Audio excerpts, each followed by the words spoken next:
É com muita gratidão, gratidão a Deus, a Jesus, a Maria de Nazaré, aos meus pais por eu estar aqui, já que nós vamos ler o assunto de hoje, muito se refere a isto. Que Deus nos abençoe, que Jesus nos dê a sua paz, hoje, agora e sempre. Queridos, é com grande alegria que hoje nós vamos refletir sobre esse assunto do Livro dos Espíritos e que nos remete a tantas ideias, a tantos conhecimentos da doutrina, da ciência. Duas perguntinhas apenas, do capítulo 4 da terceira parte do Livro dos Espíritos, que cuida da lei da reprodução. Duas perguntinhas, mas com tantos assuntos, tantas ideias, tanta reflexão, tanta iluminação e esclarecimento que nos deixou surpresa. Nós vamos ver nessas duas perguntinhas sobre a vida, sobre a fé, sobre ciência, ciência social, demográfica, política. Vamos ver sobre sexualidade, a fertilidade, o planejamento familiar. Vamos lembrar também o objetivo da reencarnação, por que estamos aqui, para que estamos aqui, e do Evangelho, a parábola dos talentos. Então, nós temos oportunidade em duas questões desta lei da reprodução de repensarmos tudo isto. Vamos então iniciar com a leitura da questão inicial que trata da lei da reprodução. Então, Kardec vai nos esclarecer sobre o seguinte: é lei da natureza a reprodução dos seres vivos? Resposta: evidentemente. Sem a reprodução, o mundo corporal pereceria. Óbvio, né? E a 687. Indo sempre a população na progressão crescente que vemos, chegará tempo em que seja excessiva na Terra? Isto é incrível como a população foi num crescente desta época que Kardec faz a questão, até hoje. Então, nós temos no século 1100, 330 milhões de habitantes na Terra. Em 1375, 350 anos depois, 370 milhões. Em 1800, quando Kardec faz essa questão, 1 bilhão. 1 bilhão mais alguma coisa, né? Que o recenseamento é de 1800, ele faz a questão 1856, meio século, certamente um pouquinho mais de 1 bilhão. Em 1927, 2 bilhões. Em 60, 3 bilhões. Em 80, 5 bilhões. Em 90, 6 bilhões. E hoje, 7 bilhões e meio. Então, a questão é, indo a população na progressão crescente que vemos, chegará tempo em que seja excessiva na Terra? Resposta: não. Deus a isso provê e mantém sempre o equilíbrio. Ele, coisa alguma, faz o inútil. O homem que apenas vê um canto do quadro da natureza, eu achei isso incrível. O homem vê um canto do quadro da natureza, não pode julgar da harmonia do conjunto. Então, essas questões vão nos demonstrar para nós a nossa limitação, a nossa ignorância, o nosso desconhecimento do poder maior, da grandeza do universo. E na questão 693, nós temos a pergunta: são contrários à lei da natureza, às leis, os costumes humanos que têm por fim ou por efeito criar obstáculo à reprodução? É um tema muito presente nos dias de hoje, porque nós estamos vendo a lei tramitando aí do aborto, e com sanção, né, de grandes nomes Então, Kardec vai nos colocar essa reflexão. São contrários à lei da natureza, às leis e os costumes humanos, que têm por fim ou por efeito criar embaraço, obstáculo à reprodução. Tudo o que embaraça a natureza em sua marcha é contrário à lei geral. Tudo. Depois a subpergunta, ele vai cuidar da reprodução dos seres vivos, no geral. Entretanto, a espécie de seres vivos, animais e plantas, cuja reprodução indefinida seria nociva, e outras espécies, e das quais o próprio homem acabaria por ser vítima. Pratica ele, o homem, ato repreensível, impedindo essa reprodução? Então, os espíritos vão dizer que Deus concedeu ao homem, sobre todos os seres vivos, uma, um poder, uma soberania que ele deve usar sem abusar. E que esta é a grande, nós temos sobre a natureza uma grande responsabilidade.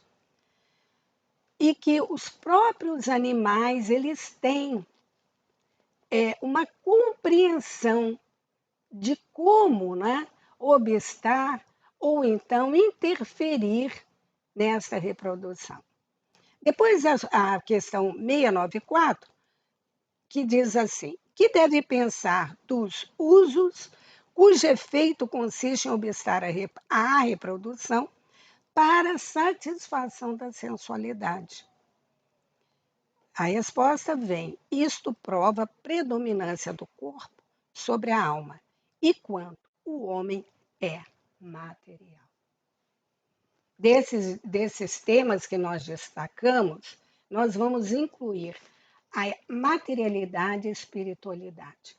Emmanuel tem uma lição que diz que nós estamos nesse sentido, versus materialidade e espiritualidade. O mais incrível é que na mesma data, no mesmo dia em que Marx lança o livro dele, criando, né, sistemas de materialidade, em Hydesville, as batidas vêm nos conclamar a espiritualidade, que é o nosso destino. Como nos lembra Emmanuel, lá no livro Nos Domínios da Mediunidade, é de André Luiz, mas a introdução é do Emmanuel. Ele tem a seguinte frase, pode ser até um lema, né, para nós. Entramos, entramos na fase do Espírito. Estamos na fase do Espírito. E nós vemos isso hoje cada vez mais se concretizar. Esses dias que nós estamos vivendo de quarentena, vem confirmar isso. Quantos se voltando para a espiritualidade esquecida neste momento. Então, esse estudo vem nos falar, ele é muito propício para o momento, que nós estamos aí numa intensa ideia de remorrer. Os noticiários, a mídia, sempre falando do remorrer. E ela vem, esse estudo, nos falar do renascer. Vem nos lembrando a oportunidade do reencarne. Por que o remorrer e o renascer? Porque nós vamos lembrar uma mensagem de Lins de Vasconcelos no livro Espírito de Verdade, em que ele nos fala do renascer e do remorrer. É a lição 48 desse livro, O Espírito da Verdade. Ele diz assim: se há facilidade para remorrer, e nós estamos vendo isso, há dificuldades para renascer. As portas dos cemitérios jamais se fecham. Contudo, as portas da reencarnação só se abrem com a senha do mérito aurido nas edificações incessantes da caridade. Nós temos uma amiga, esse termo remorrer, nós já passamos a utilizar. Nós temos uma amiga que médium, uma psicometria bem desenvolvida, visão. Num passeio que ela fazia de Rouen para Paris de volta, ela passa por um pequeno cemitério numa pequena vila.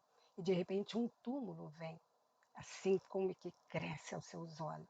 E o amigo espiritual diz para ela: aqui estão os seus despojos e você está aí. Aí ela pensou: quantos despojos nós temos pelo mundo inteiro e quantas oportunidades de renascer. Então, nós temos o remorrer, o renascer constante.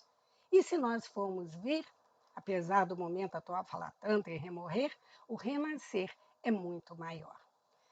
E essas duas questões que nos esclarecem sobre os obstáculos do renascer vão ser desenvolvidas em várias obras e vai nos mostrar o grande compromisso nosso com esses espíritos que têm também o compromisso de renascer.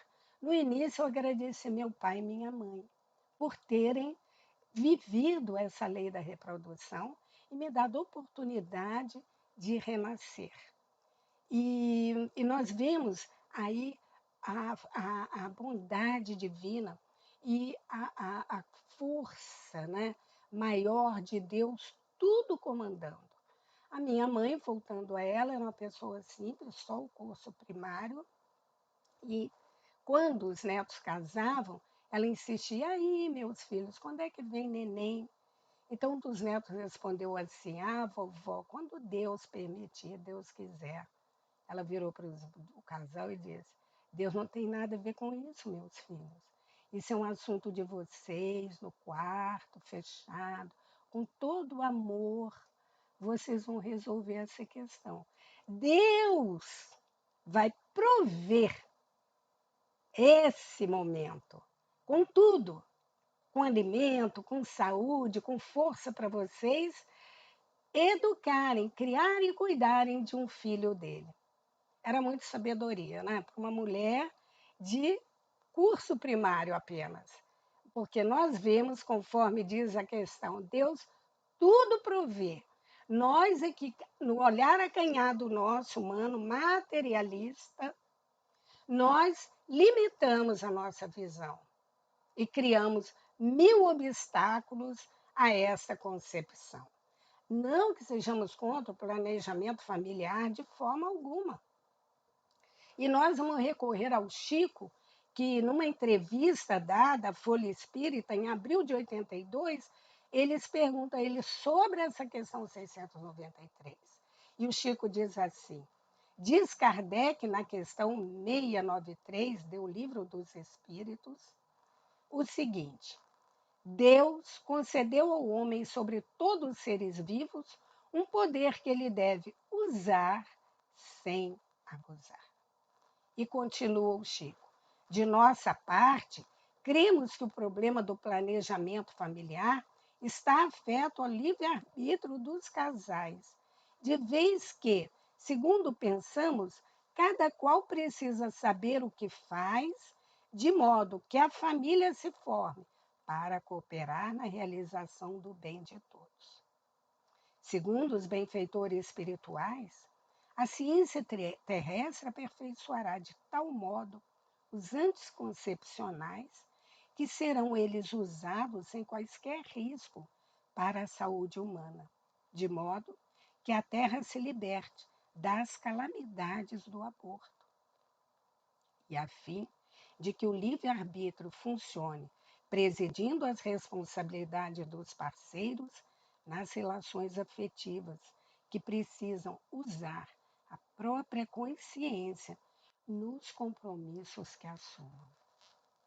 Então, a consciência falará mais alto.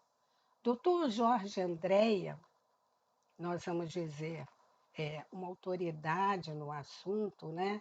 Ele nos fala do planejamento familiar também, num dos seus escritos. E ele diz assim, chama-se Encontro com a Cultura Espírita. A revista está na página 71, 105. ele fala assim: Dr. Jorge Andréa, médico, psiquiatra, e cuidou muito de falar do assunto sexualidade, planejamento familiar. Planejamento familiar é questão de foro íntimo do casal. As pílulas anticoncepcionais têm suas indicações e muitos motivos, escusos ou não. Se uma mãe deveria receber 3 filhos e não fez, pelo uso das pílulas anticoncepcionais, ficará com a carga de responsabilidade transferida para uma outra época, ou fazendo a substituição por trabalho construtivo equivalente em outro setor.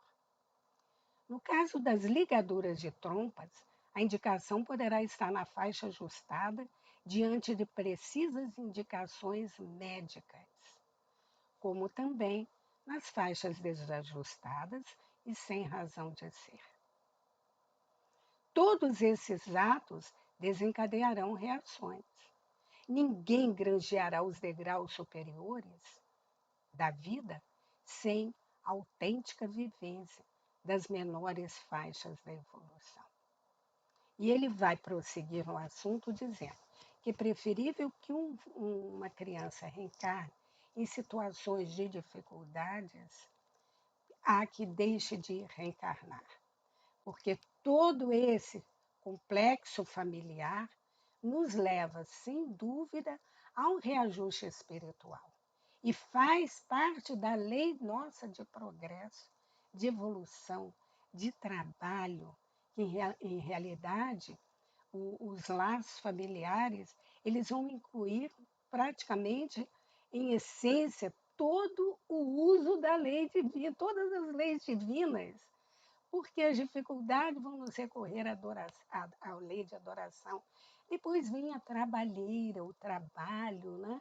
Que mais se ouve dos pais. Depois a reprodução. Depois a lei de sociedade. E todas elas, de justiça, de amor e de caridade. Então, o que nos possibilita um progresso enorme. E o doutor Jorge Andréa, ele tem, né, nessa questão do planejamento familiar, a sua família, a sua esposa, uma história muito bonita, porque ela, não cumprindo, né, ela fez um planejamento, mas ela sabendo de um espírito reencarnante e que queria reencarnar com dificuldades, ela então faz uma oração a Deus e pede, se fosse concedida, ela ser mãe daquele espírito. Não estava no planejamento dela, mas ela vai e recebe mais um. Então, nós podemos alterar, sim. É lícito, como nos diz, é lícito. A Joana vai nos dizer isso, mas é como Paulo diz, tudo me é lícito, mas nem tudo me convém. Nós espíritas, que sabemos do planejamento reencarnatório, que estudamos a questão da fé, porque essa lei de reprodução vai nos levar à fé. Mas aquela fé do grego, fides, né? Que é aliás, dos romanos, fidelidade. Nós temos fidelidade à lei divina, que é de reprodução. Mas quando nós já tivemos oportunidade de falar a casais, né? E sobre o assunto, mas eles dizem, mas é tanta trabalheira, é tanto sacrifício, é tanta preocupação. E é mesmo, nós não vamos enganar. Mas o que não se faz sem preocupação, sem estresse, sem sacrifício? Qualquer aquisição. E nós lembramos a eles a programação reencarnatória. Então eles dizem, mas eu não me lembro. Nós não nos lembramos, o casal fala. Agora mesmo, nós estamos com uma jovem, né, esperando o terceiro bebê. E nós tivemos com ela essa conversa. Numa das últimas conversas, ela disse: eu sei, mas eu não tenho coragem, eu tenho medo, eu já tenho 2, mais um. E agora ela me passou mês atrás a notícia que está grávida de uma menininha linda, formosa, né, que vem, a Lisa. E então ela diz que tinha receio. Vamos lembrar a parábola dos talentos. Por receio. Aquele que recebe um talento, o outro que recebe mais, outro que recebe 5, e multiplica esses talentos, se vê em condição de alegria, de satisfação. E o servo que recebe o único talento com medo, com receio, por insegurança, porque ele não sabia o que o Senhor ia dizer. Ele esconde o talento. A fertilidade, a sexualidade é um talento, uma bênção humana, a energia sexual, que é um talento gerando a fertilidade, que se não for, né, não multiplicar ao ponto que deve, cada um tem a sua consciência, como nos lembra Jorge André, a Joana também vai nos falar agora, cada um tem a consciência. Então, cada um vai dispor e tem de ferramentas para conectar-se e saber qual é a sua programação. Então, esses casais, essa nossa querida amiga, nos falava, eu não lembro o que eu programei. E nós falamos para ela à noite, antes de dormir, pergunte ao anjo guardião, formule para ele um desejo. Eu gostaria de ser relembrada dos compromissos que eu tenho, não só com a reprodução, mas todos os nossos compromissos assumidos antes do reencarne.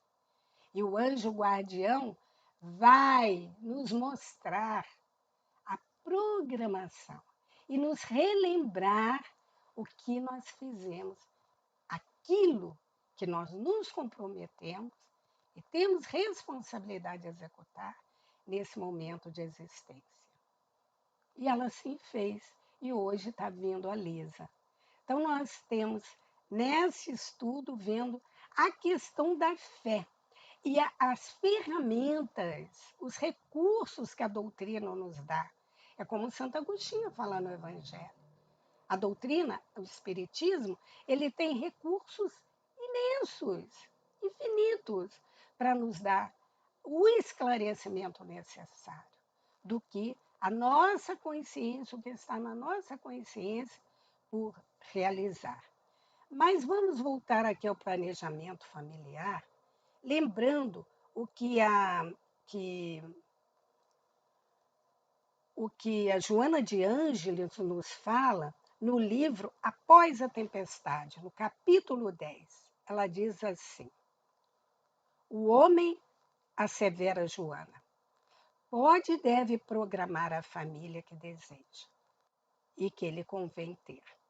O número de filhos, o período propício para a maternidade, mas nunca, nunca se eximirá aos imperiosos resgates a que faz jus, tendo em vista o seu próprio passado.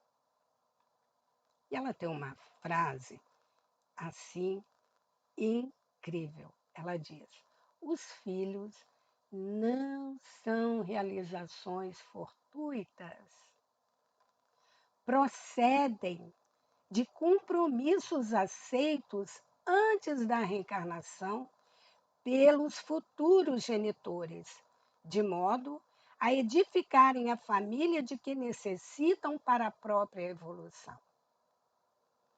É lícito aos casais, é lícito. Vamos lembrar Paulo de Tarso. Tudo me é lícito, mas nem tudo me convém. É lícito aos casais adiar a recepção dos filhos que lhes são vinculados, impossibilitando o mesmo que se reencarne por seu intermédio. Mas as soberanas leis da vida dispõem de meios para fazer que aqueles rejeitados venham por outros processos à porta dos seus devedores ou credores em circunstâncias muito dolorosas, muito complicadas pela irresponsabilidade desses cônjuges que ajam com leviandade em flagrante desconsideração às leis divinas. Isso está no livro Após a Tempestade. Então, nós vemos aqui que Joana nos fala que esses rejeitados vêm por outros processos. Nós vamos então relembrar cientificamente uma ciência social política, analisando a questão da Europa. A Europa, conforme nos diz a política social, nós temos a cultura, ela sobrevive se ela mantiver durante 25 anos a taxa de 2,1 de natalidade. Hoje a Europa e 31 países da União Europeia, eles têm a taxa abaixo desse nível, 1,3 a 1,8. 1,3 na Finlândia, o governo oferecendo condições para estimular a natalidade. Então, ele oferece na Finlândia de 200 a 10 mil euros por bebês. Em outros países, 800 euros, como é na Itália. E as taxas não aumentam, não crescem, com todos os benefícios. Licença paternidade, maternidade, até de 320 dias. Creches subsidiadas gratuitas. Alimentação até os 4, 6 anos de idade gratuitas. Isenção de imposto de renda. Várias facilidades esses países oferecem. E estão conscientes que vão desaparecer. A cultura europeia irá desaparecer. Qual é a razão? A imigração. Os muçulmanos entraram. Enquanto a França tem 1,8 de natalidade, cada família muçulmana tem 8,1. É uma conta fácil de fazer, você não precisa ser estudioso profundo da questão. Então, dentro de 20, 30 anos, desaparecerá a cultura europeia. Como nos diz Joana, eles irão reencarnar, eles voltarão, serão credores daquele país. Então, nós precisamos analisar sob a ótica espiritual isto, não só isso, mas tudo que nos acontece. Todas as nossas questões existenciais da nossa existência. E essa é muito clara. Os amigos espirituais, espíritos superiores, eles vêm nos convocando à espiritualidade, a esquecermos as circunstâncias materialistas que nós vivemos. A sociedade atual também é materialista. Então, nós vemos países como a Itália, não tem mais crianças, nem jovens, só velhos. E nós vimos isto, né, comprovado agora nessa epidemia. É um país de velho. Enquanto que outros países, né, de maior necessidade, como o da África, é povoado de crianças, com necessidade, com fome. É grande a nossa responsabilidade espiritualmente. E nós vamos ver isto na Rússia também. O governo russo já proclamou. Dentro de 5, 6 anos, 40% do exército russo será de muçulmanos. A Itália, a maior parte de jovens é muçulmana, a Bélgica também. E no Brasil a mesma coisa, porque a taxa de natalidade do Brasil decresce ano a ano por esses incentivos de eugenia, né, que o governo utiliza. E a falta de esclarecimento nosso espiritual. Nós espíritas, então, temos um grande compromisso. Que nossa consciência fale mais alto, junto aos pais, junto aos jovens. Mês retrasados, enquanto a nossa juventude estava ativa, nós dissemos para eles, o nosso reencarne ou será com muçulmanos, ainda não tinha feito essa pesquisa que eu fiz para hoje. O nosso reencarne será Perguntei para ele, vocês acham que vocês vão reencarnar na classe média espíritas? Aí todos eles, claro. Eu disse, aí vou acabar com a alegria de vocês. O reencarne nas nossas próximas existências é mais propício à condição inferior social e à religião muçulmana. E brinquei com eles. A partir de hoje eu vou passar a estudar o Corão. Eu brinquei com eles. Mas é a realidade. É a ciência que vem nos falar isso. Então, a ciência preocupa muito com a natalidade. Na questão de sazonalidade, eu não sabia disso. Em março, no Brasil, o pico de nascimento, de renascimento, é enorme. Há anos. Sempre aconteceu. É o maior pico de renascimento em março. E em outros países do hemisfério norte, como a Europa, acontece em agosto. Estados Unidos em maio. Mas o mais interessante é que deixa os cientistas muito atrapalhados, que eles não sabem por quê. A latitude, eles perguntam, é o clima? São as circunstâncias? Os acontecimentos, fatos? Eles não sabem. É o que lhe diz o livro dos Espíritos. Deus provê. É que a gente só vê um canto da natureza. Mas é Deus, é o universo regendo tudo. Interessante que em todas as regiões do Brasil é março. Amazonas não é. Por quê? Não me perguntem, vão perguntar aos cientistas. Eles também não sabem responder. Né? É uma questão que foge à nossa questão de materialidade. É o espírito. É como nos lembra Emmanuel, estamos na era do espírito. Há uma necessidade enorme de nos espiritualizar. E, dado o estudo de hoje, deixarmos que os espíritos outros se materializem através da lei da reprodução.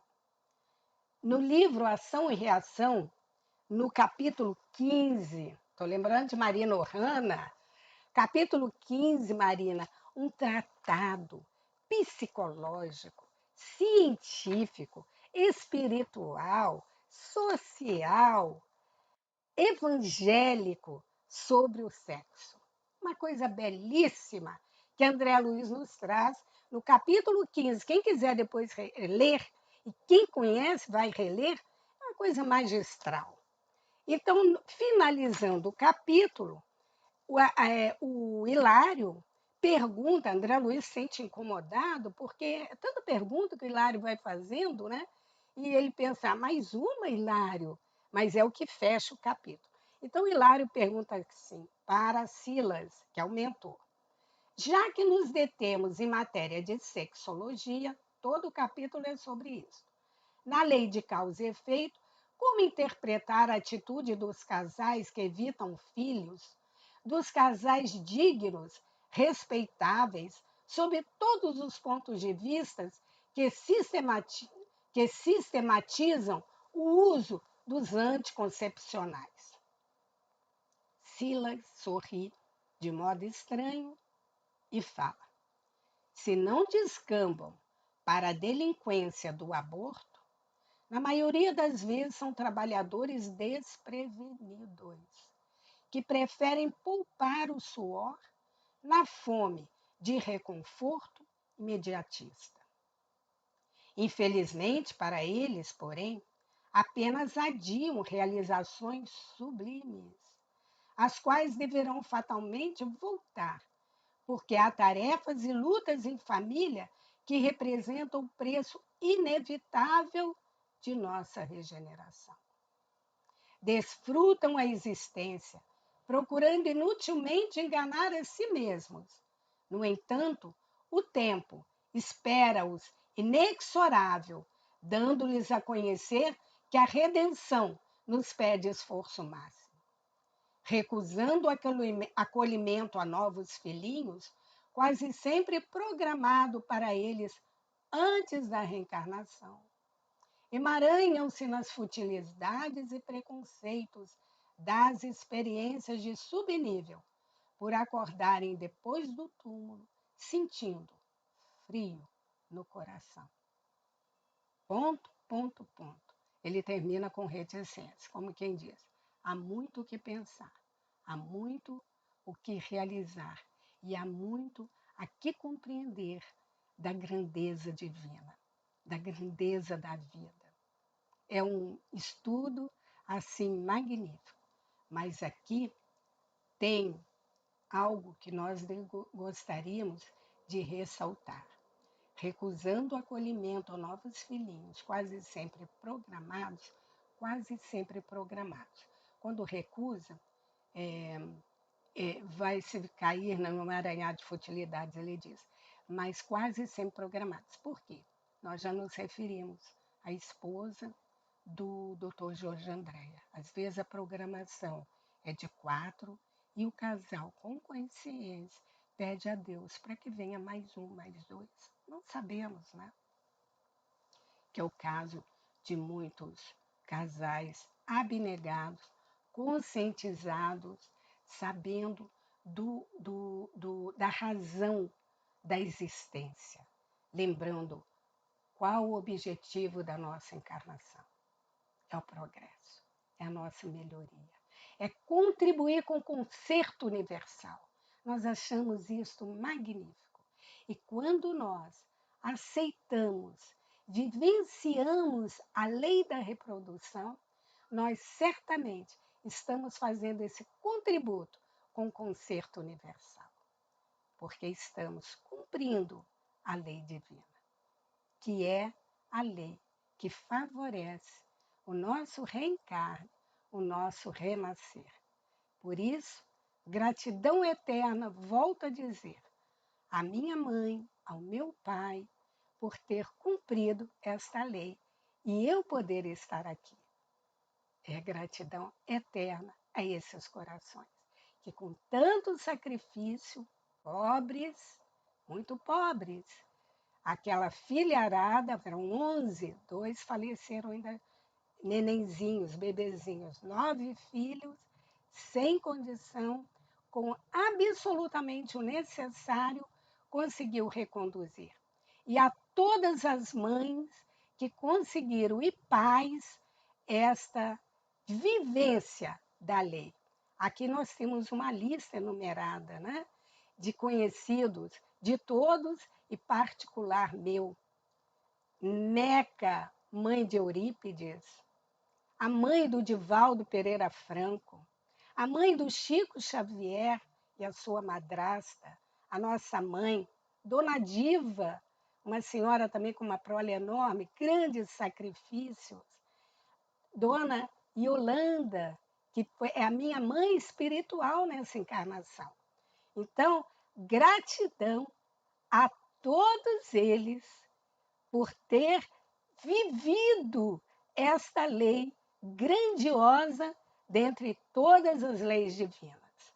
Que Deus nos abençoe nessa tarefa e que possamos fazer renascer muitos, muitos, muitos desses que terão a oportunidade que nós estamos tendo de evoluir e progredir. Jesus nos abençoe.